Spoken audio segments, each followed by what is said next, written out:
pessoal, tudo bem? Eu sou a Lorena Wiesentheimer. E eu sou o Fabrício Beltrani. E nós estamos aqui com um convidado super especial que é responsável pela grande evolução da nossa cidade e até do mundo, já que ele pôde contribuir com um dos bairros mais sustentáveis do mundo que está aqui na nossa cidade, que é o Eurogarden. Seja muito bem-vindo, Jefferson Nogaroli. Prazer estar com vocês, uma alegria poder passar esses momentos aí, trocarmos ideias. Vamos começar então. Primeira coisa, a gente quer saber como tudo começou. E a gente não quer saber como tudo começou do Eurogarden, não. A gente quer saber de você. Como tudo começou aí dentro? Conta pra gente a sua história. Se foi sempre tudo muito fácil, já nasceu em berço de ouro, ou não, se você conquistou tudo do zero, os caminhos que você percorreu. Ou seja, quem é o Jefferson Nogaroli? Não, minha vida não começou fácil. Eu quase morri, quase matei minha mãe no parto, né? Eu nasci de parto natural, mas deveria ter sido cesárea, porque eu era muito grande. E minha avó era parteira, nasci em Astorga, então ela fazia o parto da cidade inteira e não ia ser diferente. Mas como eu era muito grande, minha mãe quase morreu, chamaram o médico, quando o médico chegou eu nasci. Mas disse que a minha cabeça parecia um ovo, né?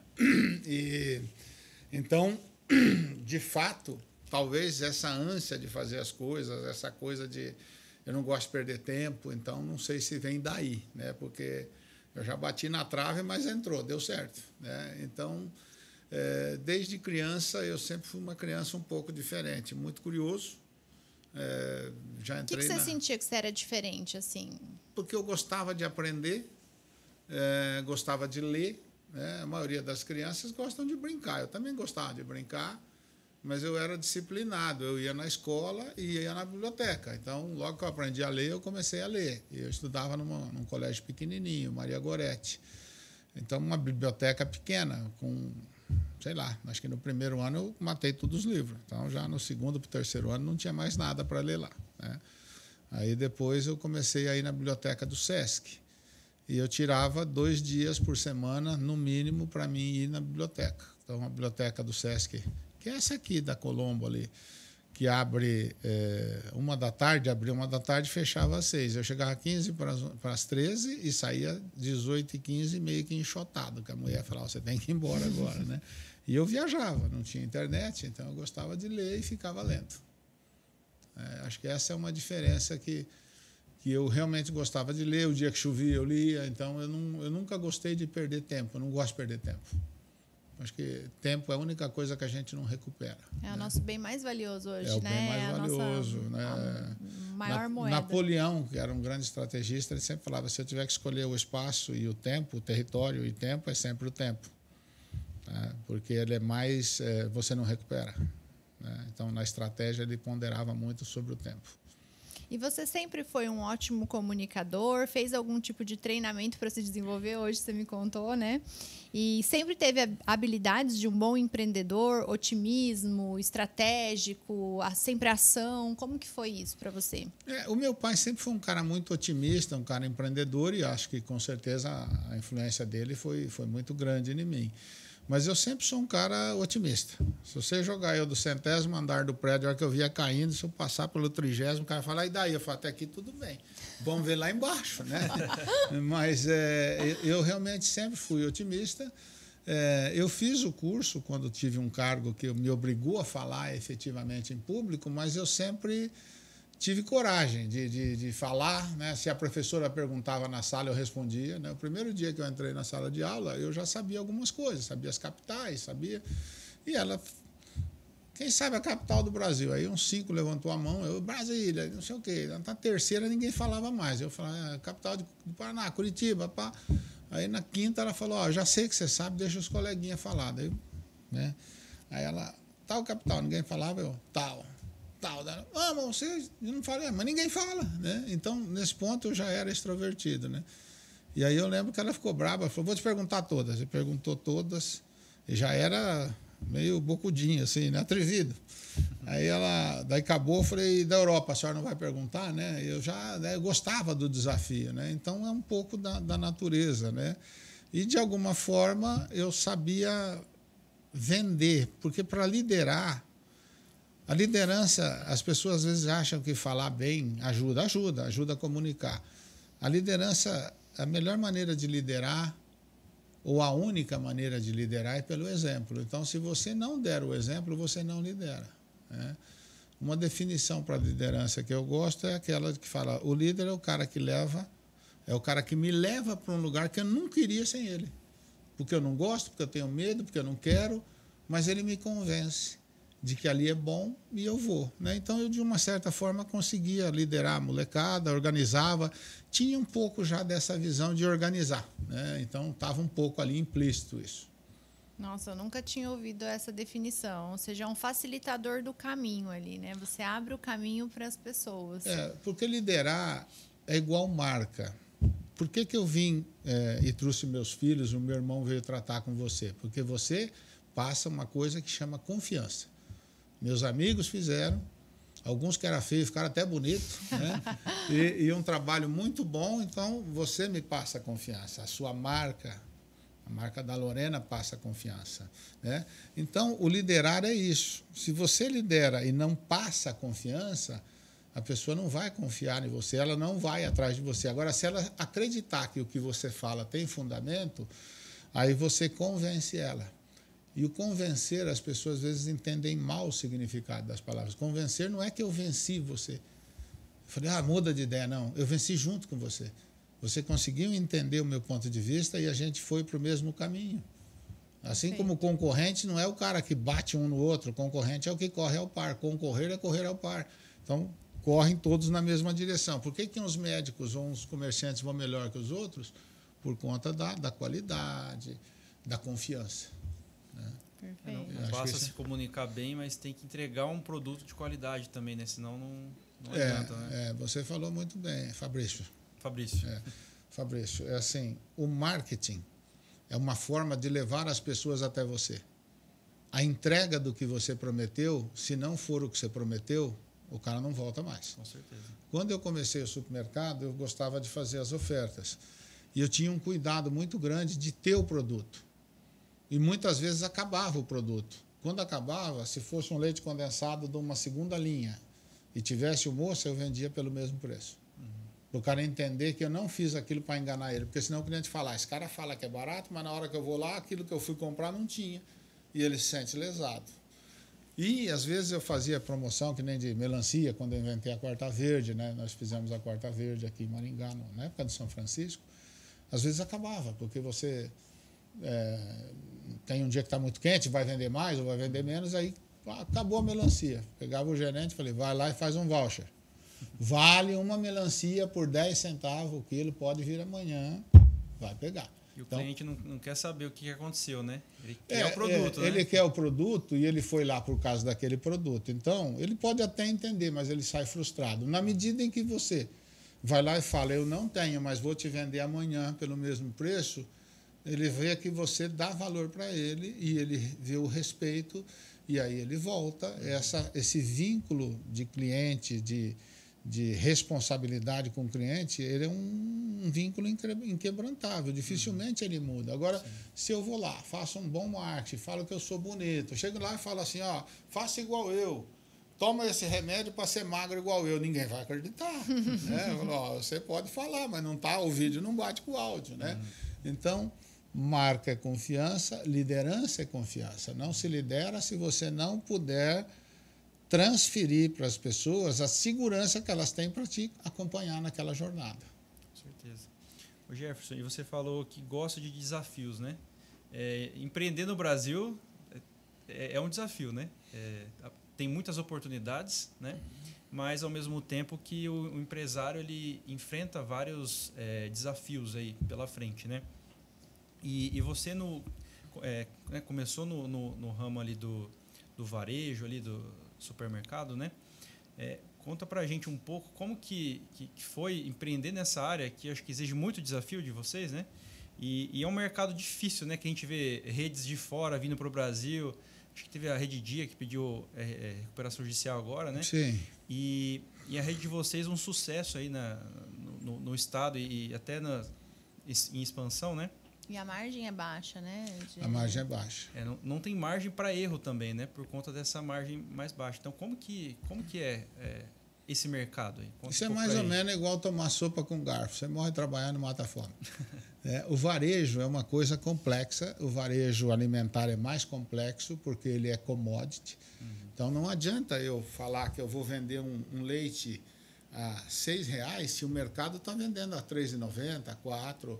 Tá? Existe na estratégia de precificação de supermercado, a gente chama de itens sensíveis, não sensíveis e supersensíveis. Então, para uma moça, por exemplo, pode ser que um shampoo seja super sensível, mas para o homem a cerveja é super sensível. Então, aquele produto, se eu precificar errado, se eu botar, por exemplo, R$1 acima, a cerveja é, sei lá, R$3,90, vender por R$4,90, eu pego uma imagem de preço ruim. Então, a primeira coisa que um varejista de alimentos, principalmente, qualquer varejista, mas o de supermercado que é mais aguerrido, é ter um preço dentro de um patamar que ele tem uma boa imagem de preço. Depois é atendimento, é posição, como que se diz, localização e tudo isso. Agora, foi um desafio, porque nós enfrentamos a entrada aí de grandes players nacionais e tivemos que... Começamos com uma loja de 120 metros quadrados, era eu e meus irmãos e o meu pai.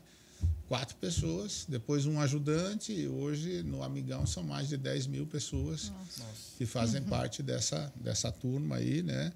E graças a Deus indo bem, é um ramo dificílimo. Eu já tive a oportunidade de fundar o Cicobi, ajudar a fundar a Sancor, a Coopercard, então eu sou empreendedor, né?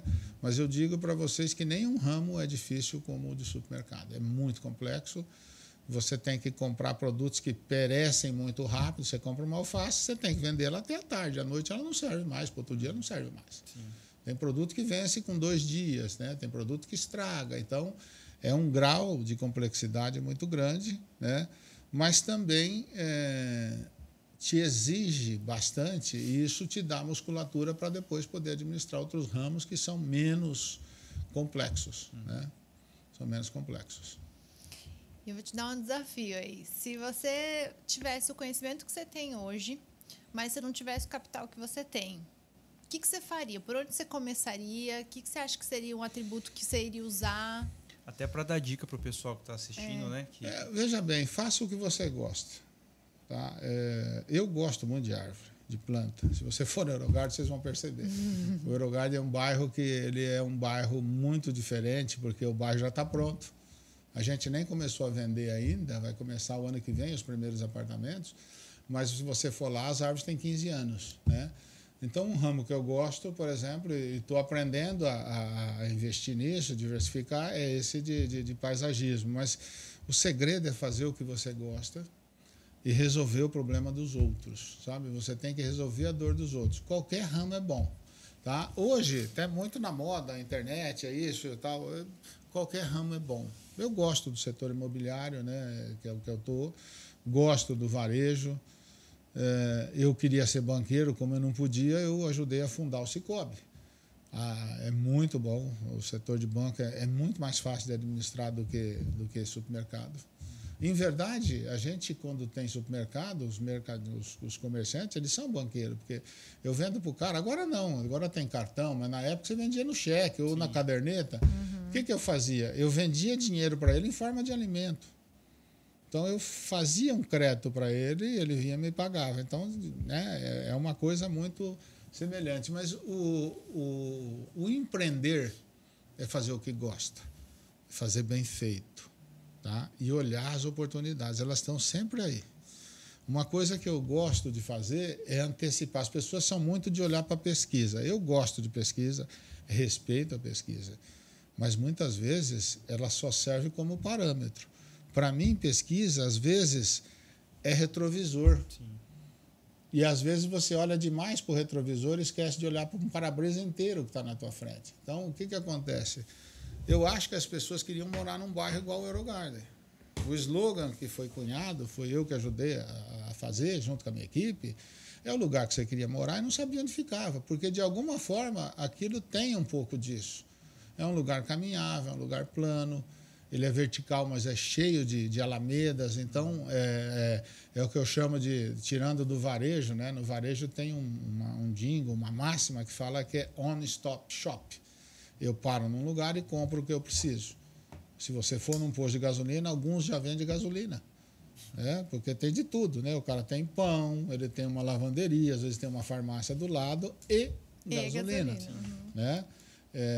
Então, o que acontece? Tem farmácia que já tem remédio. Por quê? Porque você busca o quê? Atender a necessidade e a conveniência do cliente. E no Eurogarden, nós estamos cunhando uma expressão que é On Stop Life. Se eu morar no Eurogarden, eu tiver uma torre aqui, eu ando 400, 500 metros, tem a escola do meu filho, tem o hospital, eu sou advogado, o fórum está ali, o meu escritório está aqui, eu posso morar, como a gente diz lá, que o carro é apenas um desejo, não é uma obrigação, não é uma necessidade, é uma opção.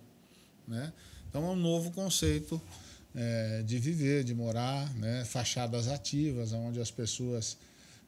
existem bairros muito bonitos, mas que você vai lá, tem 10 prédios, mas é um do lado do outro com um muro, um vidro fumê, e aí você não vê, e a pessoa está andando na rua. Tem cidades aqui da região que você tem um muro de um condomínio com 1.000 metros de muro, e mais do outro lado outro muro de 1.000 metros e uma calçada como se fosse um corredor holandês. Né? Então, você precisa criar esses elementos urbanísticos para que as pessoas queiram morar lá e percebam o valor de morar lá. Porque, de novo, o tempo é a coisa mais valiosa. O tempo não se recupera.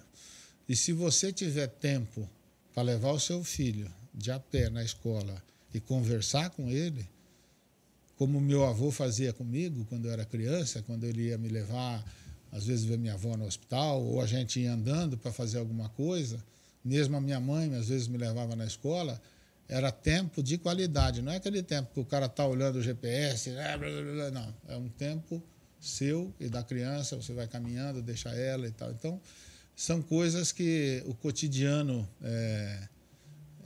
tão estressante que a gente tem vão tirando da gente.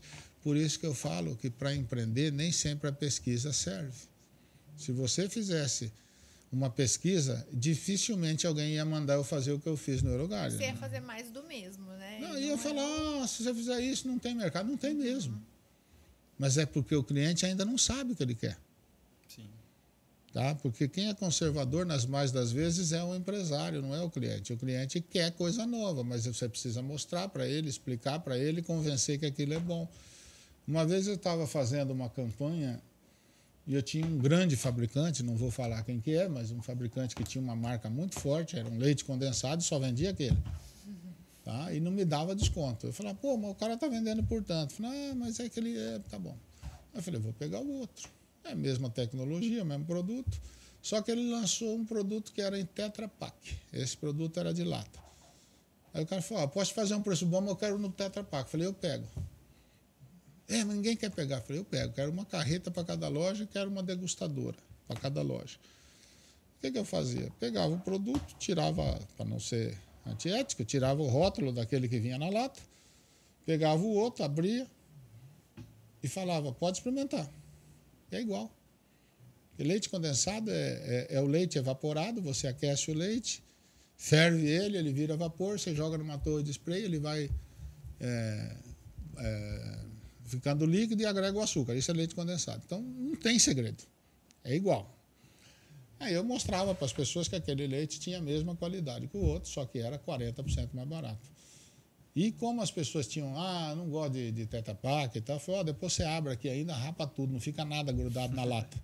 Então, você precisa criar argumentos para que a pessoa entenda, né, porque a marca é confiança. Então, não é que eu queria que ele desconfiasse daquela marca, eu queria que ele confiasse na outra. Né?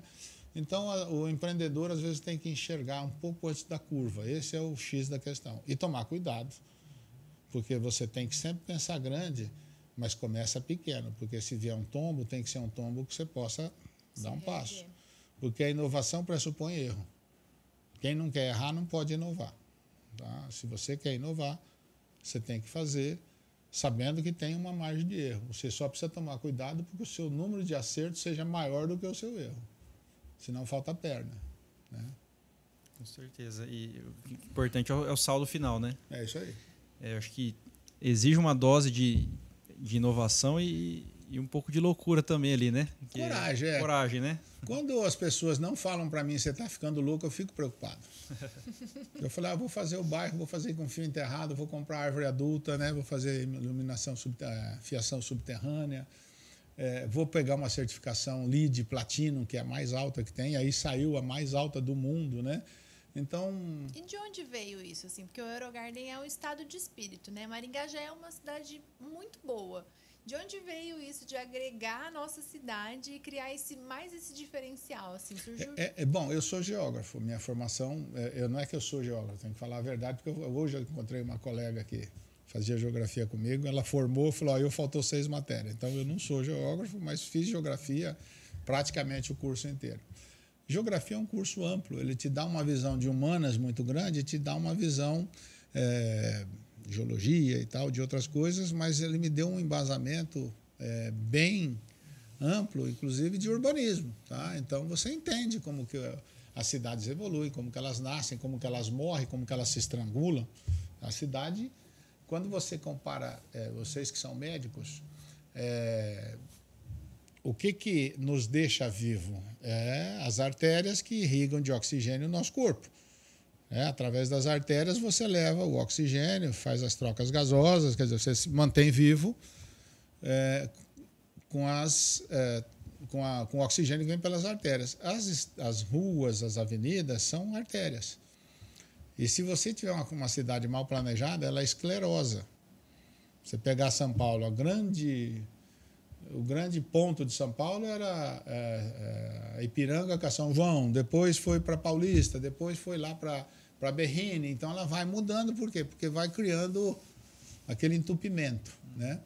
Quando apareceu a oportunidade de comprar a área do Eurogarden, nós compramos da empresa que fez Maringá. E eu queria fazer alguma coisa à altura de Maringá, porque Maringá é uma cidade jardim.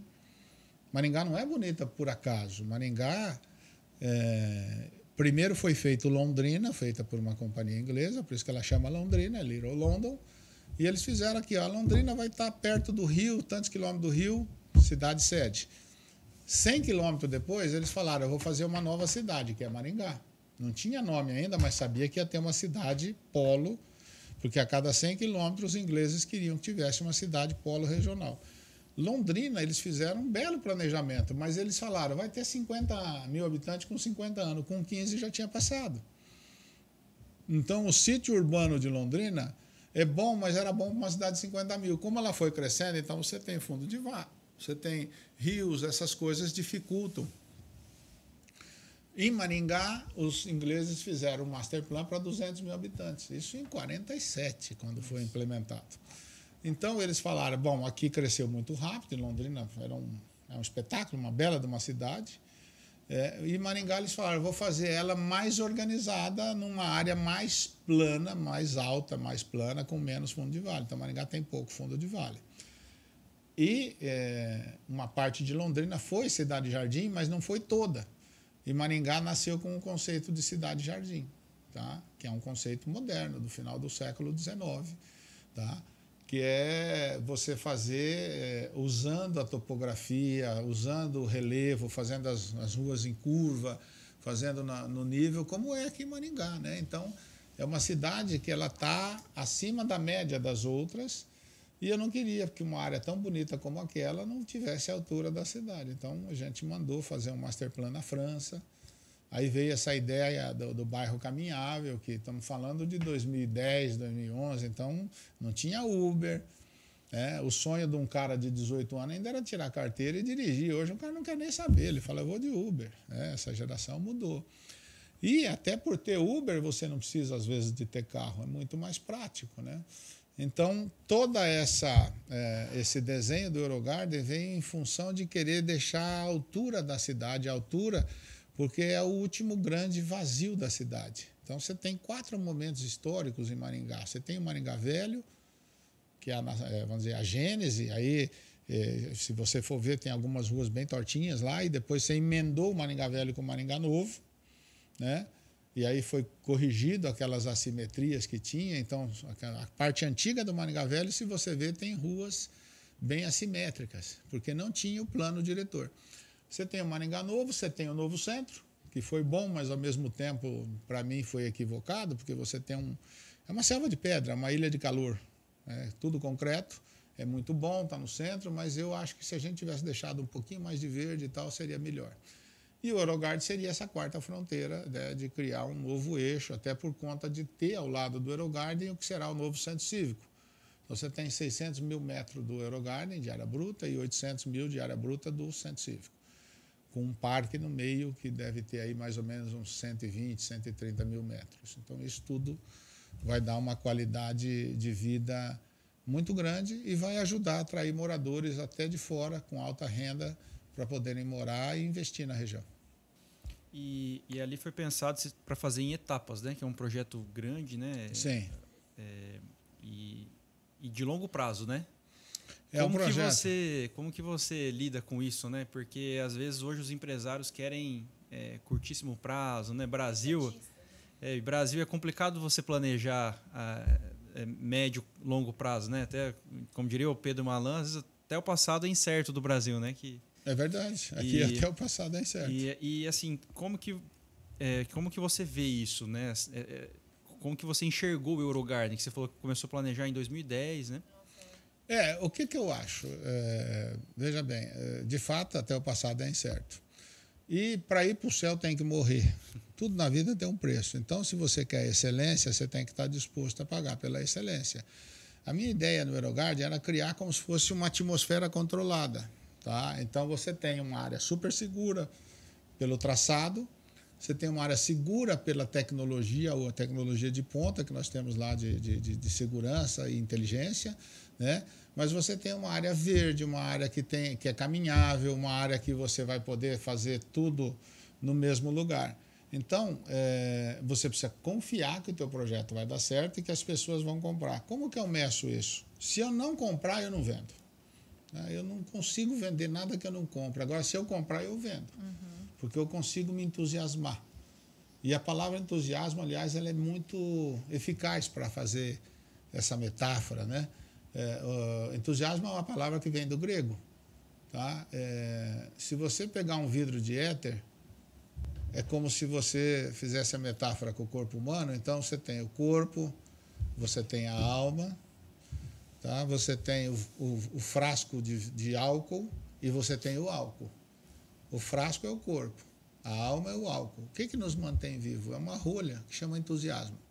Se você não tiver entusiasmo para vender as coisas, para mostrar para as pessoas, para contagiar as pessoas, você não vai vender. Então, o Eurogarden é um negócio legal, porque todo mundo que trabalha lá, do jardineiro a todo mundo é entusiasmado com o projeto. Todo mundo vai querer morar lá. Tá? Todo mundo gosta de fazer parte desse projeto. Quem vai visitar o Eurogarden gosta de ir no Eurogarden. Quem tem pet gosta de ir no Eurogarden, porque lá eles são bem-vindos. Quem tem criança gosta de levar lá, porque a gente tem no nosso slogan, lugar seguro não é onde tem gente armada, é onde tem criança na rua.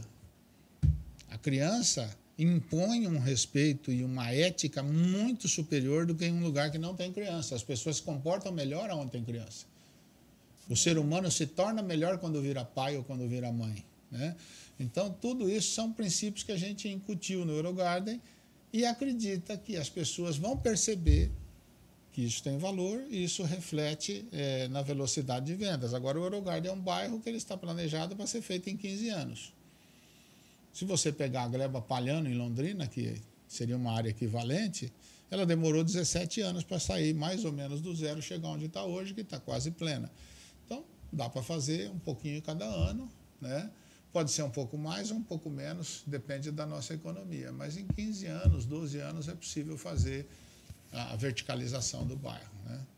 A gente tem muita coisa boa indo para lá. Agora mesmo está anunciada a Universidade Federal Tecnológica, que Maringá ganhou, deve ser no Centro Cívico, uma área de 50 mil metros. Então, todos esses atributos vão ajudar, vão catalisar, vão acelerar esse processo de ocupação.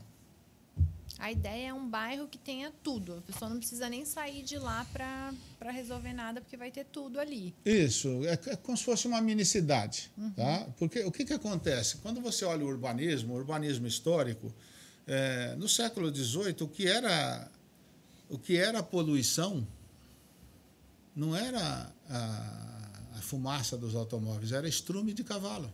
Se você pegar as fotos de Nova York, de Londres, era estrume de cavalo para todo lado, porque era tração animal. A poluição era aquilo, era difícil de andar. Cheiro, né? Aquele troço lá e tal. Então, sempre teve problema. Quando as cidades eram menores, você também não precisava de transporte público.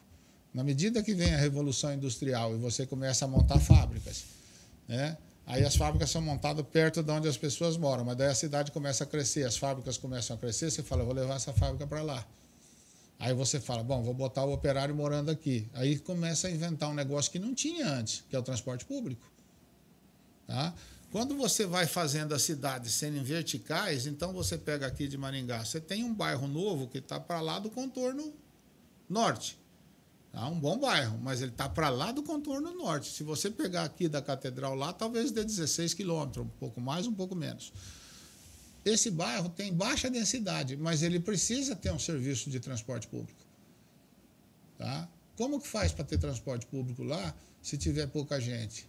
Dá prejuízo. Então, você tem que ser subsidiado. Então, você fala assim, vou ter transporte público aqui das 6 da manhã, 7, 7h30, 8. Mas e depois, aquela pessoa que mora lá e que quer ir para o médico às 9h30? Só tem ônibus agora às 2 da tarde. As cidades verticais são muito complexas, horizontais. Você precisa de ter um trânsito cada vez mais, as artérias, é como se você tivesse, vocês são médicos, sabem, a pressão vai aumentando e a artéria rompe, né? Então, o urbanismo do futuro será pelo adensamento de bairros verticais, mas com áreas verdes, então onde você possa ter uma mini cidade. Não dá para ter tudo, mas os serviços principais, você pode ter uma boa torre de escritório, pode ter uma boa torre médico-hospitalar, né? Uma escola, lá está para sair uma escola internacional bem do lado, né? E você pode ter o comércio, os serviços, e isso vai fazer com que 80% do seu tempo você possa ficar por ali, né? E aí a cidade funciona melhor, né? Porque senão as cidades horizontais vão cada vez mais ter problema. E aí o que acontece com as pessoas que têm menos renda, que são as que mais sofrem? Agora há pouco nós falávamos antes, né, que você morou em São Paulo, morava em frente ao hospital que você estudava, porque você tinha condição financeira, vou estudar aqui, eu vou fazer a residência aqui, vou alugar aqui e tal, você tinha essa condição. Quem não tem, às vezes o cara mora lá em, sei lá, Carapicuíba, num lugar longe, e ele tem que pegar um ônibus 4h30 da manhã para chegar às 7 e pouco, fazer o metrô, chegar no serviço às 8. Bom, se o cara sai de casa às 4h30 da manhã, chega no serviço às 8, ele gastou quase 3 horas, 3h30 do tempo dele sem fazer nada, apinhocado. Sai às 6, 6 e pouco e vai chegar em casa às 10 da noite. E essa pessoa dorme lá, ela não vive lá. E é milhares ou milhões de pessoas assim. Então, nós precisamos ir mudando, as cidades precisam ser reinventadas. Não, isso de São Paulo que você falou é muito comum. No hospital, o pessoal acordava 3h30, 4 horas da manhã para estar 7 horas no hospital. Então, demorava ali 2h30, 3 horas para chegar, né? Então, você fez 6 horas de deslocamento no dia, né? Uhum. Você projeta isso num ano, quanto tempo de vida que você perdeu no trânsito, né? É isso que eu falo no Eurogard. O tempo nós vamos dar de graça para você. O imóvel a gente não cobra, o que a gente dá é o tempo para você, porque é você falar assim, puxa, eu vou andando com meu filho. Você que é médico, né? Você que é médico. Eu vou andando com meu filho, deixo ele na escola, eu vou para a minha clínica, você vai para o hospital, vou fazer uma cirurgia.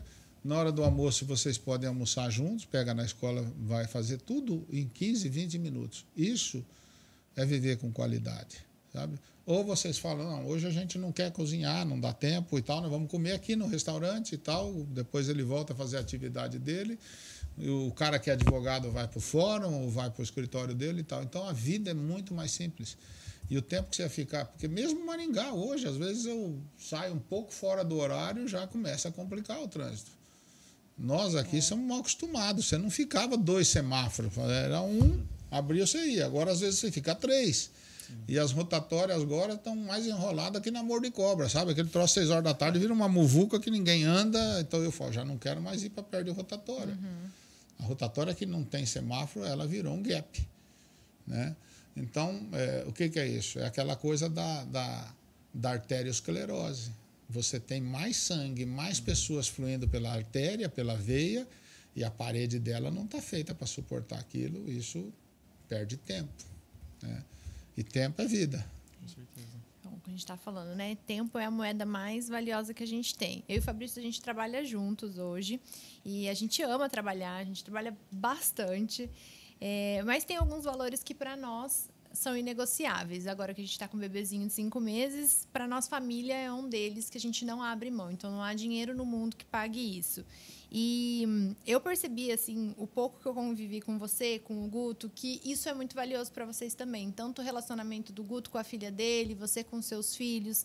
E eu queria saber, assim, qual conselho você dá para os empreendedores para equilibrar tudo isso? Porque eu vejo que tem algumas pessoas que a fatia da pizza ali do trabalho pesa muito e não sobra para a família. O que você daria de conselho, assim, para conseguir equilibrar vida espiritual, família, trabalho? Não é fácil. Nem todos os momentos da sua vida você vai conseguir esse equilíbrio, porque existem horas que você tem que fazer a escolha e a escolha é uma só. Trabalhar, trabalhar, trabalhar. Eu já tive esse momento da minha vida que eu não pude desfrutar como eu queria com os meus filhos. Hoje, graças a Deus, eles têm condições para desfrutar e para desfrutar com os seus filhos. Porque eu não tive, meu pai não teve, meu avô teve menos ainda, porque meus ancestrais vieram da Itália. Ninguém que veio da Itália para o Brasil veio porque era rico, veio porque a coisa estava preta. Né? Agora, eu vi outro dia um cara, que eu não me recordo o nome dele, que ele é um bilionário, um dos caras mais ricos do mundo, e ele deu uma definição que eu achei genial e é o que eu realmente acredito. Ele fala que homem de sucesso, de verdade, é aquele que os filhos e os netos querem ficar do lado dele. Se os filhos e os netos quiserem estar do lado dele, ele teve sucesso. Porque as pessoas, Lorena, confundem muito sucesso com felicidade. O sucesso, via de regra, você mede por coisas. O sucesso vamos dizer assim, eu tenho sucesso, querer, eu tenho o que eu quero. Eu tenho um carro, eu posso andar de avião, eu tenho um avião, eu tenho um jato, então eu tenho muito sucesso. E o sucesso, às vezes, ainda mais com essas coisas de Instagram e tal, as pessoas vivem um mundo... Elas não vivem aquilo. Comparação. Elas querem mostrar uma coisa que às vezes não é. Nada contra, mas é assim. Sucesso, se eu tivesse que resumir, sucesso é ter o que eu quero. Felicidade é querer o que eu tenho. Tá? Se eu tenho o que eu quero, mas não sou feliz, eu conheço gente que é muito mais pobre e é muito mais feliz. Eu mesmo teve épocas da minha vida que eu não tinha quase nada e era feliz, até mais feliz do que hoje, talvez. E eu tento agora, ainda mais com a maturidade, né? Agora que eu já sou um homem sexy, fiz 60 anos, né? Então você vai entendendo que Deus tira algumas coisas e te dá outras. Uma delas é a maturidade. Eu tento criar condições para que os meus filhos, meus netos possam conviver comigo e possam gostar. Mas lá atrás eu tive que fazer escolha, e acho que todo mundo tem que fazer escolhas, né? Nem todo mundo tem as mesmas chances, as mesmas oportunidades, as mesmas profissões. Mas o que eu diria para o empreendedor é o seguinte: equilibre, sabe? Então, se tiver que fazer um esforço, faça um pouco antes de ser pai, abra mão de alguns finais de semana, se você tiver que desenvolver a sua empresa e tal, mas não deixe de ter tempo de qualidade com o teu filho. Porque às vezes você não consegue ter muito tempo, mas estar junto é estar com tempo de qualidade. Porque assim, tem pessoas que trabalham numa plataforma de petróleo, como que ela vai fazer se ela fica 30 dias embarcado? Tem cara que é comandante de navio, fica 6 meses no mar. Né? Então, cada um tem que encontrar o seu jeito. E o que eu digo é tempo de qualidade. E se o seu filho gostar de você, se o seu filho quiser ficar com você, você vai ter sucesso. Tá? Porque senão não tem... A maioria das pessoas que tem muito sucesso, às vezes, são infelizes. Se você pegar Michael Jackson, tinha muito sucesso, Elvis Presley tinha muito sucesso. Né? Você pega quantas pessoas que tinham sucesso financeiro, sucesso, eram famosos, né? E aí as pessoas ficam sempre querendo o êxtase. Né? Vocês que são médicos sabem, a dopamina, né? Dopamina e tal. Então eu quero o êxtase, mas não há pico sem vale. Tá? Então aí o cara vai para droga e tal. Então eu quero sempre o êxtase. O cara que está lá, ele quer sempre o palco, a ribalta, né? O empresário e tal. Então você tem que aprender a lidar com isso, aprender a abrir mão. Eu já fui presidente do Sebrae, de federação e tal, então já fiz muita coisa. Hoje, se eu pudesse, eu teria feito menos. Tá? Porque isso atrapalhou com os meus filhos. Não é que eu não errei, eu errei sim, e hoje eu faria menos. Algumas coisas eu teria feito exatamente igual, porque é o seguinte: quem nasce minhoca e quer virar cobra tem que levar muita bordoada. Você nasceu pobre, você quer. Então eu não tive riqueza. Tudo que a gente fez foi com os próprios braços. E tem coisas que o dinheiro não te dá. Mas quando ele falta, e falta muito, a miséria ela é terrível. Então você não pode, a gente tem que ter o suficiente para não ter miséria, para não ter aquela coisa. A pobreza não te traz problema, mas a miséria traz problema para qualquer um, ela destrói as pessoas, né? Então a gente tem que, no final das contas, como empreendedor, também trabalhar para que as pessoas possam ganhar um pouquinho mais, porque as pessoas ganham pouco. Nós precisamos cuidar mais das pessoas. As pessoas precisam, com pouca coisa, elas conseguem ser felizes. Só não pode faltar o básico, só não pode ter miséria, né? Um pouquinho de pobreza ali e tal, estudar, o cara vai buscar o caminho dele, vai... Eu saí do nada, nós saímos... Eu trabalhava 16 horas por dia e não tinha domingo, não tinha sábado, então eu dou valor no trabalhador porque eu sei o quanto custa e quanto é difícil trabalhar, né? E o quanto eu gostava de estudar e tive que parar de estudar, né? Graças a Deus eu encontrei um caminho através do empreendedorismo, outros conseguem através de uma universidade, né? Mas é isso, esse acho que é esse é o grande X da questão. Se você realmente quer ter sucesso, você não pode abrir mão da sua felicidade. Você tem que equilibrar. Sucesso demais, felicidade de menos. Sucesso demais e uma relação ruim com a família não é boa.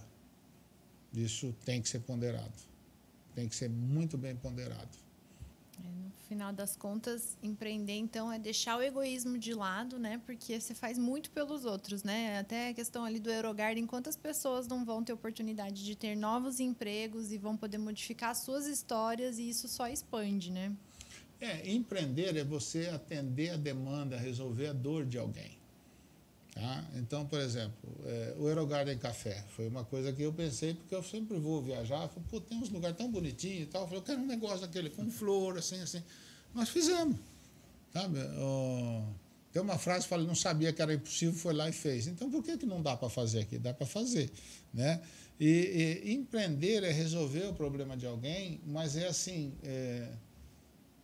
Tem uma coisa que o mundo, nós estamos com um problema de esquerda, de direita e tal, a gente precisa criar condições para que as pessoas tenham dignidade, que as pessoas possam viver bem, que elas possam ver os filhos progredir, que elas possam crescer, né, que elas possam comprar a sua casa e tal, porque senão nós vamos estar numa sociedade que tem dois paradigmas, um que não come, outro que não dorme, e aí a violência cria um problema sério, porque o que mais se precisa na vida é segurança.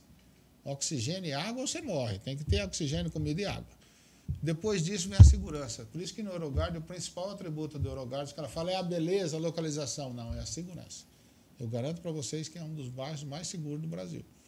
Pela tecnologia, por uma série de coisas que a gente tem lá, que é para tornar seguro. Mas é para criar um ambiente seguro e manter seguro, né? Que é uma coisa que é indispensável. Você não vai querer levar teu filho... Por exemplo, você está aí, vocês são novos, mas daqui a pouco teu guri vai fazer faculdade. Fala, ele ganhou uma bolsa, tem uma aqui no Rio de Janeiro e a outra em Maringá. Você vai preferir mandar o teu filho morar onde, estudar onde? Tá? Nada contra o Rio, mas você vê que bala perdida é torto direito, né? Então, são coisas que o empreendedor tem que buscar ter essa empatia e resolver. E time, porque às vezes ele... Eu, uma vez, quando eu estava, na época que aqueceu muito a economia, no final do governo Lula, do segundo governo, a economia cresceu 6%, 7%. E eu falei, vamos comprar ar-condicionado porque vai vender. Mas por quê? Porque eu acho que vai vender, eu acho que é a bola da vez. E foi.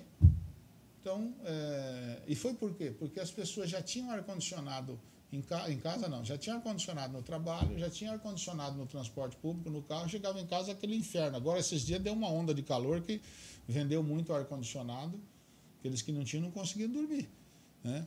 Então, a régua, ela sempre sobe.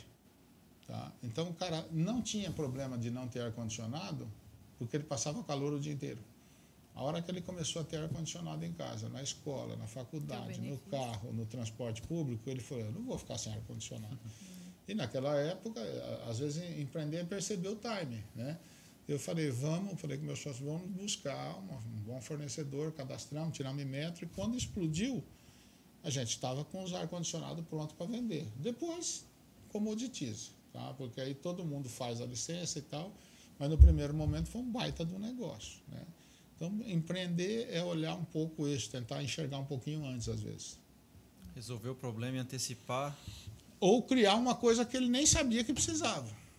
Tá? Então, por exemplo, o Euroguard é uma coisa que eu acho que ela está por aí. Nós estamos criando um bairro que é um padrão que o cara nem pensou. Falou, puta, se eu morar aqui e trabalhar ali, não preciso de carro. É lógico que isso vai demorar um tempo, né? Porque eu preciso fazer o prédio comercial, o prédio residencial, mas isso em 4, 5 anos começa a ser materializado rapidamente, e aí é um novo modelo de viver, né? E assim, você é muito criativo, estratégico. Tem alguém que tenta te barrar e que faz esse contraponto ali, Toda que é hora. importante na relação? Toda hora, e é bom. É bom, tá? Porque às vezes o Guto, né? Ele fala que o meu apelido é Chester. Sabe por quê? Não. Só tem peito, não tem nem costa. Tá? Porque realmente eu tenho coragem. Não é coragem, né? Não é porque os outros têm medo, mas eu tenho mais apetite ao risco. Mas assim, você precisa ponderar o risco, e aí, né, por exemplo, quando eu fiz o investimento de fazer toda a fiação subterrânea no Euroguard, eu não tinha certeza que eu ia vender o imóvel pelo preço que nós vamos vender agora. Mas ele se demonstrou efetivo. Por quê? Porque as pessoas gostam, elas estão vendo as árvores maduras, lá, por exemplo, não cai energia. Então, se você tiver preocupação com a energia cair, no Euroguard não vai cair nunca. Que é um grande problema de Maringá, né? É um grande problema do mundo. Árvores é um mais grande antigas, problema do mundo, porque o sistema aéreo de fios destrói as árvores, e as árvores, por exemplo, aqui em Maringá você tem muita árvore que elas são, não sei se é a cibipiruna, não vou me recordar o nome, mas tem umas que elas são assim, elas quando seca, tudo bem, quando chove ela é uma esponja. E ela tem um sistema radicular raso. Então, esse tipo de árvore, quando chove muito, ela encharca e triplica de peso, porque a madeira não é compacta, ela é aerada. Então, aquela água fica ali na copa, nos galhos, no tronco, ela vai pesar 2, 3 vezes mais, o sistema radicular é raso, ela faz assim, bof, e aí cai em cima e derruba a rede, né? Então, são coisas que você pensa e acha que as pessoas vão pagar, e tem que saber, porque às vezes você erra. Por isso que pensa grande e começa pequeno. Não sair fazendo os 600 mil metros de lugar, fez uma parte. Se der errado, dá para corrigir, né? Se você pensar grande e querer fazer tudo grande, de repente você vai dar um passo maior que a perna. Aí você tem um problema de liquidez, e com problema de liquidez as pessoas quebram. Tem mais alguma coisa? Bom, foi cabeça incrível, fritando aqui, muitos insights, agradecer. né? Muitas ideias aí e pensamentos, reflexões que a gente vai sair daqui pensando nisso, né?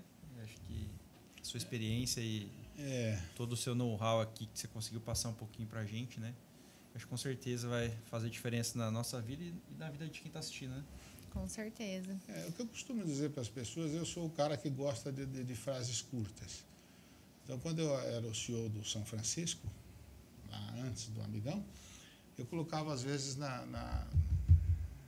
relógio ponto, que é uma coisa que nem tem mais, hoje é só reconhecimento facial, e colocava assim, se não tiver tempo para fazer bem feito, quando terá tempo para fazer de novo? Porque muitas vezes as pessoas procrastinam e não fazem na hora que tinha que ter feito, aí falam, eu não tive tempo. Não, eu não fiz no tempo certo. Quem não faz no tempo certo faz 2 vezes, e aí não é por falta de tempo, é porque você não tinha feito certo. Então, qualidade é fazer bem feito de primeira. Não tem tempo para fazer bem feito, quando vai ter tempo para fazer de novo, né? Quem quer encontra um caminho, quem não quer encontra uma desculpa. Então, são frases fortes, mas que ajudam a dar norte para a tua equipe, para as pessoas entenderem. Porque, às vezes, você, quando lidera a pessoa, você chega para o cara e ele... mas não deu, vem com uma desculpinha. Sabe, assim, eu sei que tem hora que não dá, eu sei que tem hora que é difícil, mas assim, o empreendedor, você se vendeu ou não vendeu, se fez ou não fez cirurgia, no final do mês você tem que pagar seu funcionário. Você tem que pagar seus tributos, né? E às vezes eu tinha uns gerentes lá que eles vinham com uma muleta. Ah, minha vizinha ganhou nenê, eu estou com dor nas costas, não sei o que, tá fora. Uma vez tudo bem, mas é assim, quem quer encontra um caminho, quem não quer encontra uma desculpa. Então, se você ficar me falando sempre que não deu por causa disso, por causa daquilo, eu vou falar o seguinte, né? Ou você fala, tem gente que fala assim, eu mandei ele fazer, mas ele não fez. Não, vamos fazer o seguinte, eu vou mandar o RH te pagar e ele não pagou. Se você pagar suas contas assim, nós estamos quites. Se você não cumpre a meta e eu não pago e tal. Então, o mundo, às vezes, precisa dessa disciplina, buscar essa eficiência, essa eficácia. Então, liderar pessoas é fazer com que elas deem mais do que elas mesmas acreditavam que podiam dar. Porque elas se comprometem com você e elas se comprometem com elas mesmas e vão buscar o resultado. Eu acho que esse é um bom definidor para você fazer coisas diferentes, é ter pessoas motivadas porque elas conseguem produzir mais e melhor. É verdade, essas são as mais raras, né? As mais preciosas. Não é currículo só, né? É muito além disso. Eu não contrato por currículo, eu contrato por comportamento. Currículo é secundário para mim. Porque competência você administra, você dá treinamento, você ensina, você treina. Comportamento é difícil de mudar. Comportamento muda, mas é muito difícil de mudar. Comportamento, eu falo que é uma porta que a chave abre por dentro. Só você que abre. Se você não quiser mudar, não muda. Então, tem que querer e tem que ter disciplina para mudar. Então, essa é outra sacada que você falou, né? Falou bem. Observar a competência. Competência é possível adquirir. Comportamento é difícil de mudar. Dá para mudar, mas é difícil. E aí você tem que ver se a pessoa realmente quiser mudar e tal. E tem pessoas que não conseguem mudar, elas querem mudar, mas não conseguem mudar. E aí é igual buraco no dente, né? A língua não sai de lá. O cara tá lá com a língua lá e pronto. Não sai de lá, ele não consegue tirar, né? Você falou que sua avó era parteira, né? Sim. E a mãe de Sócrates era parteira também. E aí uma vez perguntaram para Sócrates, por que você não pega esses presidiários aqui, coloca eles numa sala e começa a falar, que eu tenho certeza que eles vão mudar. Aí ele falava assim, minha mãe era parteira, mas ela só conseguia fazer o parto de quem tivesse grávida. Quem não tá, não sai nada. Não adianta converter aqueles que não querem ser convertidos. Então, não adianta. É o íntimo da pessoa que faz com que ela queira ser. Por isso que eu falo que a liderança é você convencer o outro. É convencer de que ele pode. Né? Que às vezes é o que falta, é a coragem ali, né? Extrair o melhor dela, né? O Henry falava assim, né? Se você acha que pode, você acha que não pode, você tem razão. Tá? Se você achar que não pode, você não vai poder. E se você achar que pode, você vai poder. Talvez não na primeira, não na segunda, mas é comportamento. O que faz as coisas mudarem dentro de uma empresa é comportamento. E empresa é duas coisas, é gente e processo. Mas gente primeiro. Você pode ter uma empresa boa com gente ruim, dá errado. Tá? Uma empresa com gente boa dificilmente dá errado. Aí tem que ter processo e tecnologia. Né? É por aí. É o seu desafio diário, né? É isso aí. Ele que fica nessa parte da clínica. Eu acho que essa parte de pessoas é a mais importante, né? Para você... hoje fala-se muito de cultura, né? Cultura na empresa e tal, mas assim, não adianta você ter uma excelente cultura se as pessoas não... Né? A cultura está nas pessoas, né? Então, e a cultura é uma coisa que a gente não vê, mas comportamento a gente vê, né?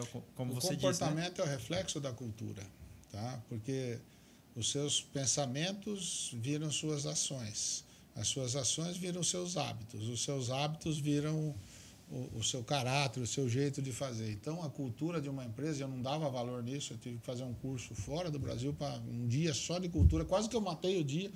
Esse troço é muito chato e tal, e aí foi o melhor dia, porque eu entendi o valor da cultura. A cultura é o jeito da empresa, são os valores que vocês, proprietários, passam para a sua equipe e que eles também administram e tal. Então, é um jeito de fazer. Tem sempre um lado sombra e um lado luz na cultura, sabe? Mas se você não respeitar a cultura, e aí às vezes você vê uma empresa que é adquirida por outra, e aí o cara vem e muda a cultura e aquele troço desmorona de um dia para o outro. Quantas empresas a gente vê assim? Ou vamos pegar uma empresa que já saiu do Brasil, posso falar, o Walmart veio para o Brasil com uma cultura americana e ele não conseguiu entender a cultura brasileira e foi embora. E gastou um caminhão de dinheiro, investiu um caminhão de dinheiro e foi embora. A maior empresa do mundo. Aí foi um problema de não entender a cultura brasileira. Né? O brasileiro gosta de oferta, o brasileiro é latino e o americano é anglo-saxão, é low price every day e tal. Então, não entender a cultura. Então, a gente que é, falando para empresários, tome muito cuidado. Eu já passei por isso, já entrou fundo de investimento na minha empresa, já saiu, já entrou sócio, já saiu. E assim, vamos agora profissionalizar, sai todos os donos. Não, vai sair todos os donos que não agregam valor e também não precisa sair de uma vez só. Mas a cultura não pode sair, ela pode ser transformada, mas ela não pode ser ter uma ruptura imediata. Isso é o caos. Né? E o cliente percebe isso. E perde a referência também, né? O que você falou, né? Que o líder é o exemplo, né? E quando sai todo mundo, mas quem que é o meu exemplo aqui dentro, né? Exatamente, você perdeu a referência. Você só sente calor se já tiver sentido frio. Sim. Né? Se você não tiver sentido frio, você não sabe o que é calor. Você não... É igual o ar-condicionado. Se o cara passou calor a vida inteira, não faz falta o ar-condicionado. Mas se ele começou a ter aqui, ter ali, opa, agora eu não durmo, é o diferencial que faz a gente perceber a referência de valor que vai trazer a tomada de decisão. Então, a cultura, ela não pode ser rompida de qualquer jeito, porque isso quebra as empresas, quebra mesmo. Tá? Muitas empresas que fazem fusão, uma incorpora a outra, tenta implementar uma cultura e aí quebra todo o tecido humano da empresa. É isso. Um último recado aí para os empreendedores, empresários que estão assistindo a gente? Eu acho assim, a gente tem que ter coragem, tá? A gente tem que ter vontade, mas também tem que ter humildade. Eu gosto muito de um pensamento que eu acho que é estoico, né? Que é assim, coragem para enfrentar aquilo que pode ser enfrentado, né? Coragem para enfrentar aquilo que pode ser enfrentado, humildade para aceitar aquilo que não pode ser mudado, tá? E sabedoria para distinguir um do outro, tá? Então, porque muita obstinação, quando a coisa não vai dar certo, aí acaba sendo estupidez.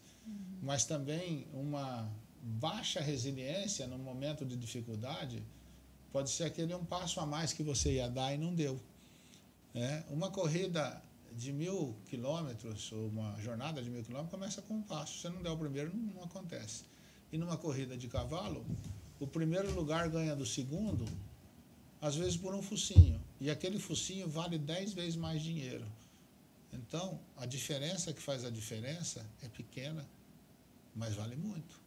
Então, você precisa dar um passo a mais, ganhar um focinho, para estar na frente, para ter uma melhor performance. Eu acho que essa é uma boa coisa, sabe? Lembrar da corrida de cavalo. Um passo a mais, um focinho faz a diferença. Então, dá aquele passinho a mais. Perfeito. Jefferson, muito obrigada por ceder um pouquinho do seu tempo, que é muito valioso aqui para nós, já que é a maior moeda, a gente sabe o quanto isso é valioso. Então, obrigada de verdade, viu? Uma alegria, um prazer e parabéns. Vocês estão fazendo um trabalho muito bom, à altura dos melhores centros do Brasil e do mundo. Parabéns. Muito feliz de ser seu cliente. Quem sabe daqui a uns dias eu vou estar de cabelo novo. Opa, com certeza.